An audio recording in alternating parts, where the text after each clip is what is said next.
ছোট ম্যাডামের মরা গাছে ফুল ফুটিয়েছি আমি, দেখো গাছ ভর্তি ফুল হয়েছে, তাই ম্যাডামকে দেখাতে নিয়ে এসেছিলাম। কি সুন্দর হয়েছে দেখো, একদম গাছটা মরে গেছিলো, একে কি সুন্দর তরতাজা করে গাছ ভর্তি ফুল ফুটেছে, কড়ি হয়েছে, দেখেছো কি সুন্দর লাগছে, তাই না বন্ধুরা? বলো, তোমরা কিন্তু কমেন্ট করে বলবে এই ফুলগুলো দেখে, আর এই মরা গাছে ফুল ফুটেছে, অবশ্যই কমেন্ট করে বলবে। ম্যাডাম তো খুব খুব খুশি হয়েছে দেখে, হেবি সুন্দর লাগছে। এই দেখো,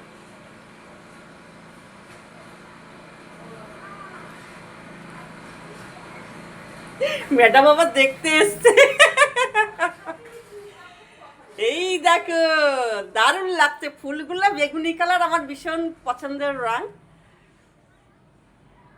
তো ডাকছি বন্ধুরা, সবাই ভালো থাকবেন, সুস্থ থাকবেন, আর আমার এই ফুল গাছ, মরা গাছে ফুল ফুটেছে, কেমন হয়েছে অবশ্যই করে কমেন্ট করে বলবেন। কেমন? টাটা।